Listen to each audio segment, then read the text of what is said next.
Bismillahirrahmanirrahim. Assalamualaikum warahmatullahi wabarakatuh. Saya Muhammad Irwan.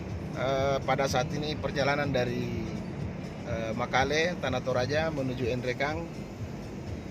Saya ditemani oleh teman-teman hebat dari Perkumpulan Advokat Muslim Indonesia yang biasa disingkat Peratmi.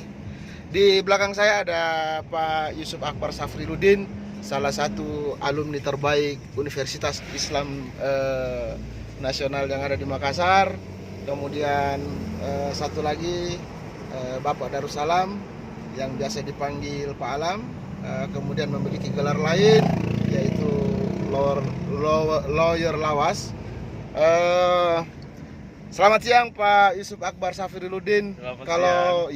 Kalau menurut Pak Yusuf, apa sih sebenarnya pentingnya hukum di kehidupan kita ini?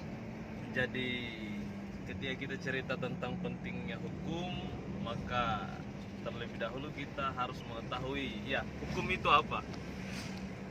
Jadi hukum itu berisi peraturan yang dimana di Indonesia memiliki 3 dasar ya. Dasarnya yakni aturan-aturan hukum positif, kemudian aturan hukum agama, dan aturan hukum adat, yang pada pokoknya dalam 3 aturan tersebut itu berisi tentang bagaimana kemudian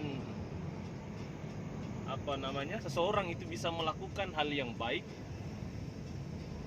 dan memanifestasikan itu dalam bentuk perilaku, sikap, tindak, sehingga yang menjadi dasar daripada hukum itu untuk menciptakan kepastian, kemudian kemanfaatan dan keadilan hukum itu dapat terwujud di masyarakat. Itu yang paling penting.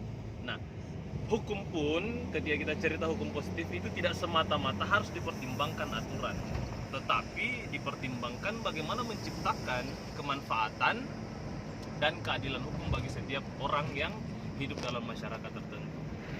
Jadi kadang-kadang aturan hukum juga aturan hukum positif maksud saya itu tidak semata-mata berpedoman pada aturan-aturan itu, tapi memperhatikan norma-norma yang hidup dalam masyarakat. Contohnya, karena kita menganut hukum agama, maka harus memperhatikan ketentuan-ketentuan agama.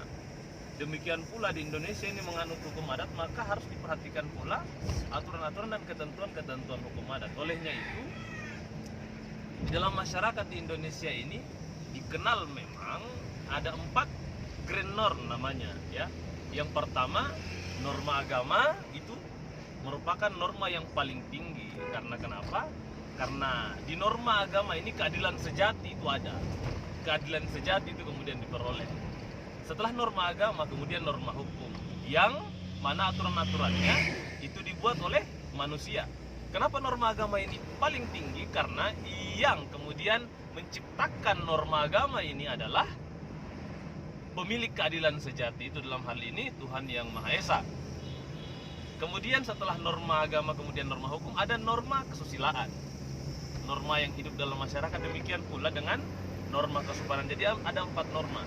Makanya ketika kita cerita tentang hukum, tidak hanya berpatokan pada aturan-aturan hukum positif, tetapi memperhatikan aturan-aturan hukum yang lain seperti yang saya sebutkan tadi, dengan satu tujuan. Tujuannya apa? Tujuannya agar menciptakan dan menghadirkan sisi kemanusiaan manusia yang berpedoman pada satu, yakni sila kedua. Sila kedua bunyinya apa? Kemanusiaan yang adil dan beradab. Kenapa kemanusiaan yang adil dan beradab? Karena keadilan itu harus memperhatikan kemanusiaan manusia dan adab-adab, sebagaimana sabda Nabi bahwa Rasulullah SAW dalam Muslim itu dihadirkan ke muka bumi untuk menyempurnakan akhlak umat manusia. Sekian mungkin dari saya. Terima kasih. Luar biasa dan sangat luar biasa penjabaran dari Bapak Muhammad Yusuf Akbar Safriluddin.